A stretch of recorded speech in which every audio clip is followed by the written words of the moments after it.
Hi, thank you for joining me.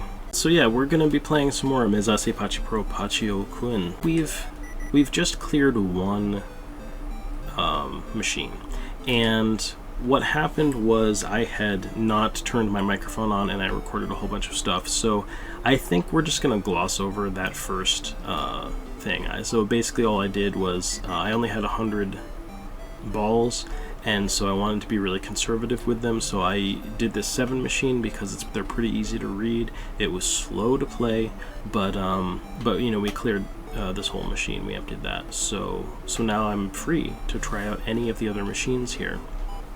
And my main takeaway from playing that 7 machine is just that I did confirm for a fact that it does seem like you lose any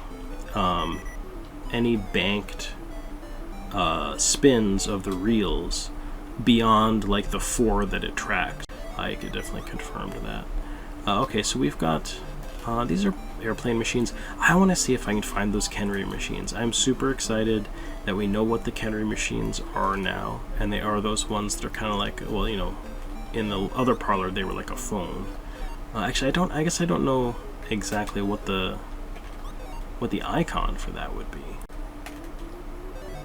Haha. Oh yeah, so these are the Kenry machines. Okay, so I don't know, I mean, this guy seemed like he was going for this one. Let's steal it right out from under him. Ha ha ha. Okay, so yeah, so let's see if we can figure out how to play a Kenry machine. Let's take a look at our nails, because we want to know what those look like. That looks good, so we should be able to get into the top of that. Now it looks like, so these things on the sides are probably going to kick it into that dial, or just into this generator in general. And these look like they're positioned to move balls in that direction, and this as well. So that's a pretty good sign. I mean, the only thing we've seen kind of bad, quote unquote, so far is this, and it's not really bad, I don't think. You know, whatever, that's sort of messy. Oh, well, interesting. So this is probably an important scoring slot here. And here we've got these positioned downward and out. Now, I seem to remember when we did way back play a Kenry machine, I think I was playing one where they were sticking like up or sticking up and out, and I was having trouble with that. So I don't know, let's try it with them pointing down like that. I think it's going to deflect them away, but let's give it a try. And I think at least these could put them into the generator, and who knows, you know, maybe we'll learn something about this. So okay, so we're going to shoot for the top nails as usual and see what happens.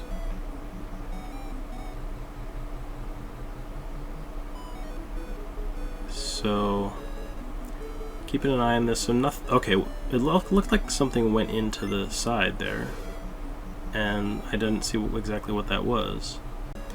And okay, some things are bouncing and approaching that slot that's over there with the 1 on it. So that actually went through, but then it was deflected, like off of the actual. Sort of looks like an arrow. So I assume that we actually want to, you know, get things in there. And that might have gone in from the side. I didn't really catch that. Anyway, you know, we're losing balls on this. I think that's clear. Oh, we got a thing though. What's going on?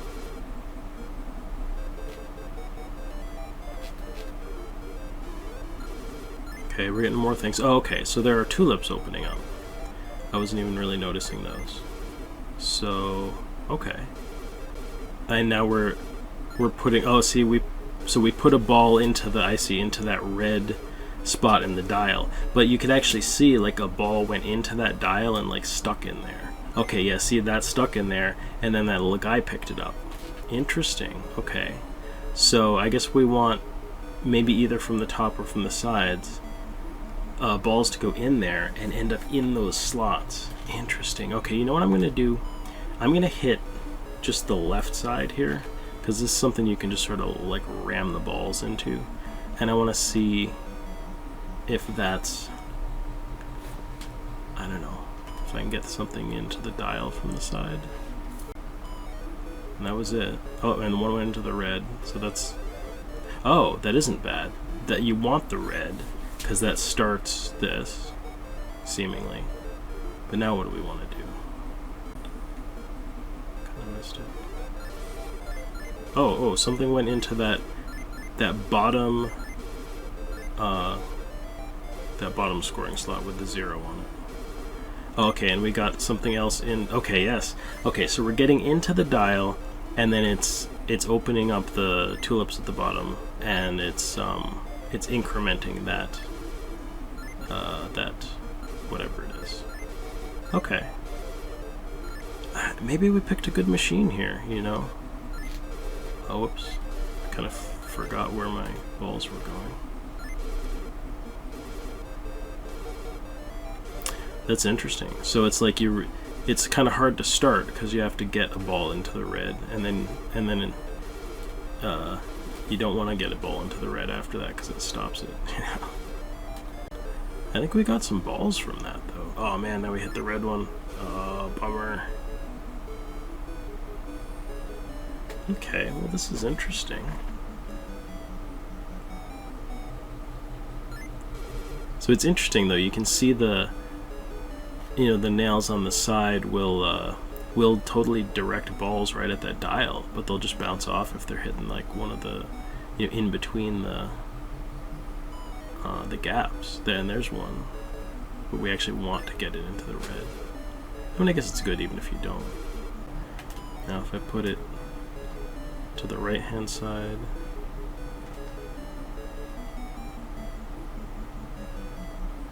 that's once. And it went in twice, and it went in 3 times, and it went in. Oh, and maybe the right's the way to do it. So now that we've done this, I guess we do still want to keep putting stuff in there. So maybe I'll favor the right just a little bit. Except for maybe when the red's coming around, I don't know if we can change it. I mean, I guess you don't really need to be worried, so to speak, about putting balls at that dial, because the odds are that it's not going to go into the red, because there's one red and there's like 5 not reds. So the chances of it going into the not reds is better. So you just want to, you want as many balls going into the dial as possible, because if that's how you score, then that's how you score. So you just got to take the good with the bad, I guess, and you'll get, you'll hit the red to start, and then sometimes you'll hit the red and stop. You just sort of hope that, that's going to be, you're going to get 5 times as many. Okay, and that one actually went into the, that slot on the bottom, and that opened up these tulips for a sec. Yeah, it can bounce in there like that. That's what we were trying to do. We just want them all to go into the tulips, and I think that's getting us balls. I haven't really been checking, but that should be generating results. So just keep this up. There we go. And again, yeah, that's a good whatever it is, like 12 a pop or something.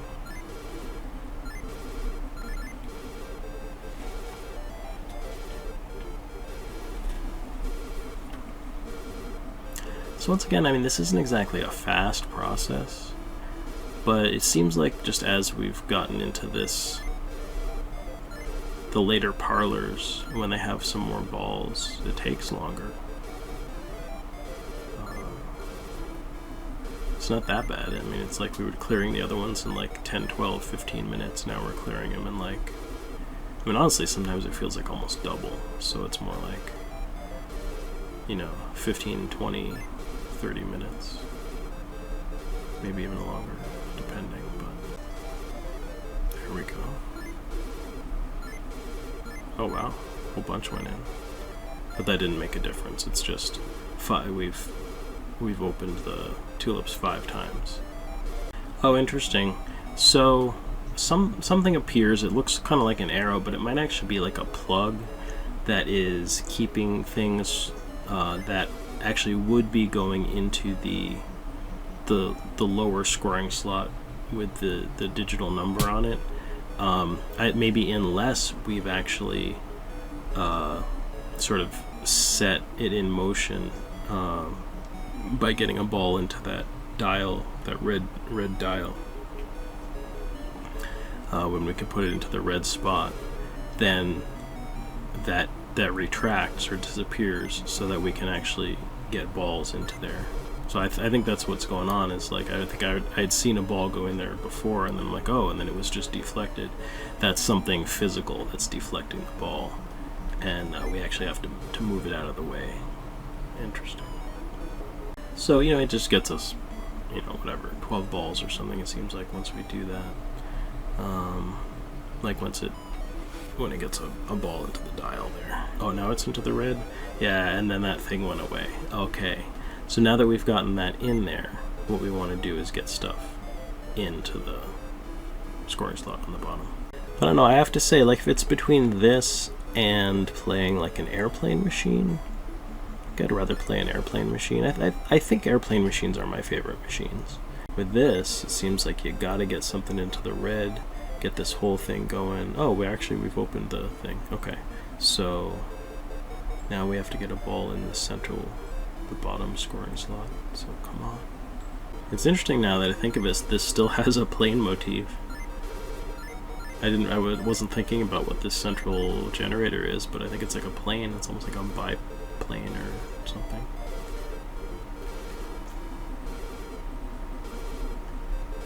Alright, so we're trying to get another one in the lower scoring slot.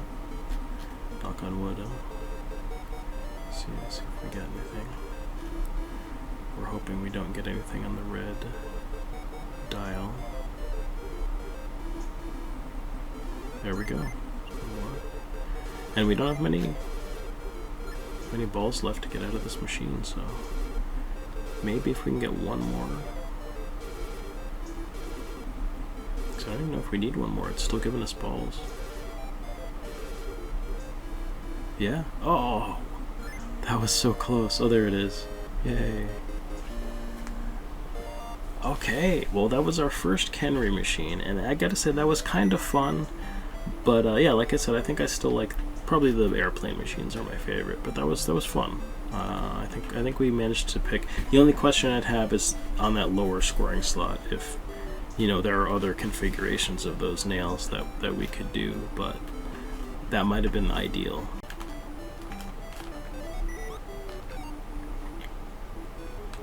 You know, and I forget, I think the book was calling some of these, oops, I forget what it was, but there's like sort of fun machines, you know, where it's like, yeah, you might play it, you know, just, it's like a playing around machine, but it's not a serious machine, you know. It's not like, okay, I've got to make 20 bucks off this machine and not have it take forever. Okay, I think this is a little better. All these pins look good, I think, and like the top nails look just a little better on this one. So let's try this. This oops, fixes our issues. It's so weird. It's still a little nuts how it like launches the balls here, but this does seem better. It's like maybe this is simulating like something that you'll get in these machines, is that like maybe some of the machines are older and like the ball launching mechanism is a little worn, and it'll make them harder to play, you know. There we go, we got the V zone, and maybe we can keep that going.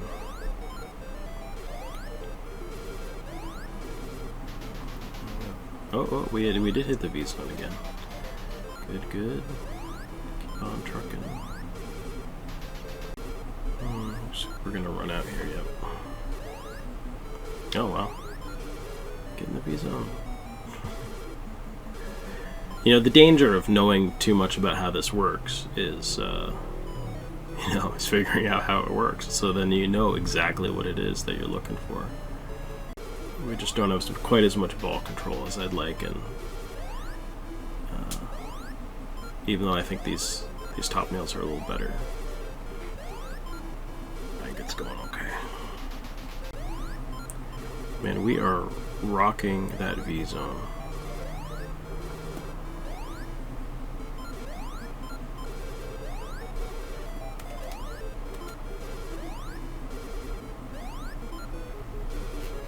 Okay. And I guess even if you don't get into the V zone, if you get in the 1 and 2s a lot, it barely matters, but can't really rely on that. So I don't know if I mentioned this before, but you know, sometimes people will refer to pachinko as like Japanese pinball, and that sounds ridiculous because like pinball is nothing like pachinko in like how it's played, but it's literally based on the same sort of proto game. So like the original game was a board with like, you know, nails punched into it that you would like sort of launch a ball up to, that would like sort of roll down through the, I don't know, maybe you might have started the ball at the top and rolled it down through, or but they were sort of laid out flat. I mean, at an incline, but it was like laid down flat. And so you know, again, maybe I mentioned this in the first video or something, but the in America, I think, in the U.S., I don't think this was like in Europe or anything, they started you know, making this game more elaborate, and you had this sort of, you know, long board, and you had these flippers, you know, that you'd launch the ball, and so it sort of became this thing where you were trying to score, but you were launching the ball with these flippers. And in Japan, what they were saying is that when they had these boards, they were kind of popular, and they would have, like, people would play them for prizes, but you know, they took up a lot of space to have, like, you know, whatever, 4 or 5 of these set up in a stall or something, so they started making them much more upright, and that way you could cram a few extra things in. So it was really this upright board, and it sort of, you know, evolved into like you had this mechanism of just launching bunches and bunches of balls out, and adding more pins, and just sort of like making it more complicated that way. But it was really like the space consideration that that led to like the upright board. You know, I mean, according to this book, it seems to make kind of logical sense. So I thought that was interesting. Good, we're finally getting a little some stuff into the V zone. We only have a couple hundred balls left, so knock on wood, maybe this will get us most of the way there.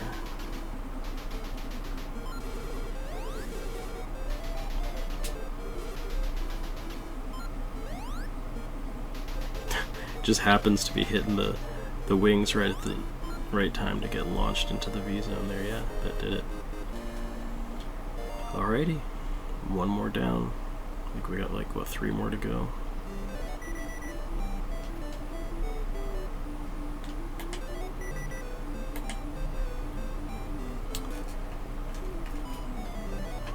Alright, I'm not gonna get real fancy. I think I'm gonna keep playing, I think I'm gonna keep playing airplane machines.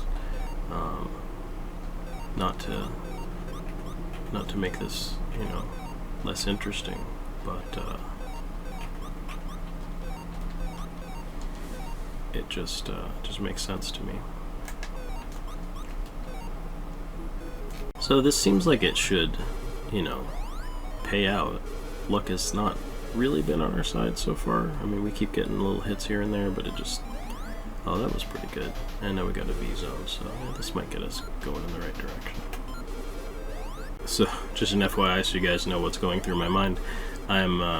If I ever see a ball go into that pinwheel on the left, like, you know, the upper left, I increase the speed just a little bit, the force, to just keep them from going in there, because that's just counterproductive, I think, right now on this machine.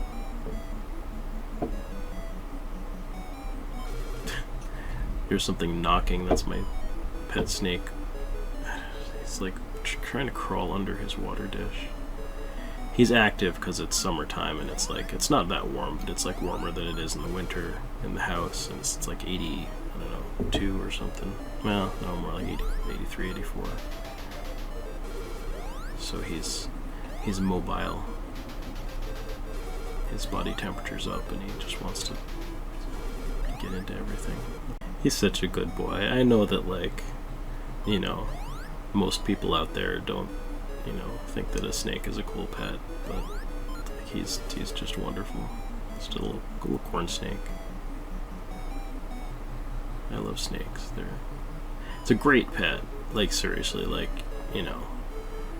My dad has a cat. The cat drives me up the wall. And I love cats. I love dogs, too. But, like, dogs also drive me up the wall. And that's not to say, like, you know, I really do love dogs. Like, my friend has a dog he got when it was a puppy. And when I was rooming with him. And, you know, that dog knows me and grew up with me. And, you know, I love hanging out with him. And, you know, I'll dog sit for them and, you know, and stuff. They have like 3 dogs and they're all sweet dogs. I love them, but I don't want one. And a snake is great. He's easy to take care of, and he's a good boy, and he's fun to have around. I mean, he can be a little poop on occasion, but, you know, pet snakes are great because it's like, I mean, they eat like once a week. I feed him once every week and a half because I'm like 80% confident that he's male. You can't really tell with snakes because they don't, anyway, you'd have to like, you have to actually like prod them with a thing in order to like try to see how deep you can put it into them in order to tell what their sex is. It's nothing that I want to do to him because it just seems uncomfortable and awful. But just based on his size and just, yeah, I'm pretty sure it's male. But yeah, so you tend to not have to feed them quite as often as a female. A female might be a little bigger, and they might eat a little bit more, just because, you know, their body has to kind of be ready to lay eggs and stuff like that. I think they might even lay eggs if they're not, you know, if they're not fertilized. I'm not 100% sure on that, but they eat a little bit more. And he seemed like he was getting fat when I was feeding him once a week by the time he got an adult. So I decided to cut him back a little bit so he wasn't a little pudgy guy. So he seems like a pretty healthy weight now. If you're wondering, I'm sure you didn't want to know all of this stuff about snakes. Probably half the people are like that, you know, have managed to make it all the way to this video, or, you know, not watching anymore. But you know, the tail, because they do have a tail. I mean, they sort of look like they're all tail, but they're more just a tube. They've got all, you know, your sort of normal organs that animals have. It's just stretched out into a tube, and so the tube ends in a tail, and at the, you know, the start of the tail is their butt. But you can kind of tell right there because, like, the tail's just gonna be like they're not gonna get fat in their tail. So if they've got a little bloop there right at their butt, you know, because it's fat, you can tell it should taper pretty smoothly into their tail. So he's got little snake love handles, but they're not too bad. So close.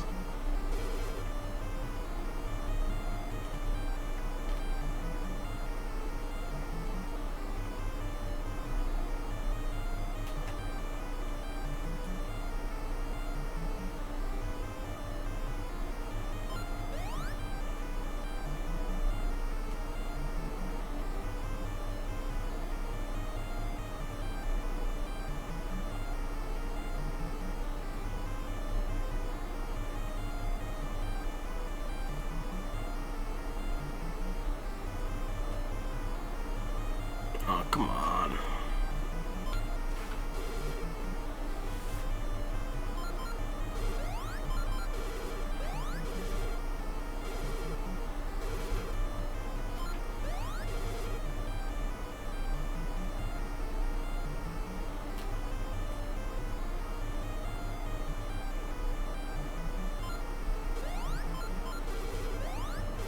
Alright, this might get it. There it is.